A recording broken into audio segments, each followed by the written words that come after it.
আজ থেকে যেসব জেলার উপর দিয়ে বয়ে যাবে শৈত্যপ্রবাহ, আর কয়দিন থাকতে পারে শীতের মৌসুম, যেসব জেলায় রয়েছে তীব্র ঘন কুয়াশার পূর্বাভাস এবং যেসব জেলায় বৃদ্ধি পাবে দিন ও রাতের তাপমাত্রা।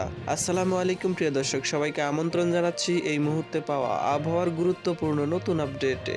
সবার আগে আবহাওয়ার সঠিক খবর পেতে আমাদের চ্যানেলটি সাবস্ক্রাইব করে রাখুন এবং কে কোন জেলা থেকে দেখছেন অবশ্যই কমেন্ট করে জানিয়ে দিন। সকাল থেকেই ছিল পরিষ্কার আকাশ, সময়টা শীতকাল হলেও নেই তেমন শীতের তীব্রতা। দেশের উত্তর পশ্চিমাঞ্চল রাজশাহী, পাবনা, নওগাঁ, দিনাজপুর, মৌলভীবাজার এবং চুয়াডাঙ্গা জেলার উপর দিয়ে চলছে মৃদু শৈত্যপ্রবাহ। এই চলমান শৈত্যপ্রবাহ থাকতে পারে আগামী 12ই ফেব্রুয়ারি পর্যন্ত। এটি এই বছরের শেষ শৈত্যপ্রবাহ। দেশের উত্তর পশ্চিমাঞ্চলে শৈত্যপ্রবাহ চললেও সারা দেশে রাত এবং দিনের তাপমাত্রা বৃদ্ধির আভাস দিয়েছে বাংলাদেশ আবহাওয়া অধিদপ্তর। আগামী 10ই ফেব্রুয়ারি দিন ও রাতের তাপমাত্রা 1 থেকে 2 ডিগ্রি সেলসিয়াস পর্যন্ত বৃদ্ধি পেতে পারে। এরপর আস্তে আস্তে বাংলাদেশ থেকে বিদায় নিবে শীতের মৌসুম। শীতের মৌসুম বিদায় বেলায়ও বাংলাদেশের উপর দিয়ে রয়েছে ঘন কুয়াশা অতিক্রম করার পূর্বাভাস।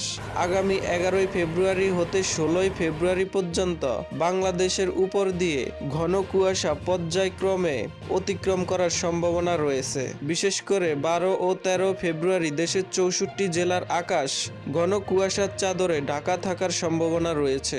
কোন বিভাগের জেলাগুলোর উপর দিয়ে কোন তারিখে ঘন কুয়াশা অতিক্রম করার সম্ভাবনা রয়েছে? 8ই ফেব্রুয়ারি রংপুর, সিলেট, ঢাকা বিভাগ।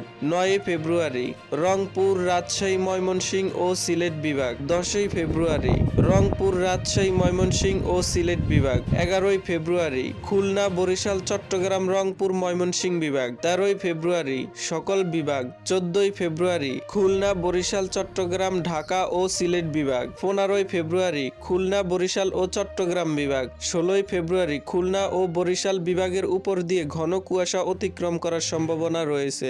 এরপরেই বাংলাদেশ থেকে আস্তে আস্তে বিদায় নিবে শীতকালীন মৌসুমী আবহাওয়া। এছাড়াও আগামী 14 ও 15ই ফেব্রুয়ারি দেশের অনেক জেলায় বর্ষা মৌসুমের প্রথম বৃষ্টি আসার সম্ভাবনা রয়েছে। তো প্রিয় দর্শক, এ ছিল আমার হাতে থাকা আবহাওয়ার কিছু আপডেট। এমন ইন্টারেস্টিং ভিডিও পেতে আমাদের সঙ্গেই থাকুন। ভিডিওটি দেখার জন্য আপনাকে ধন্যবাদ।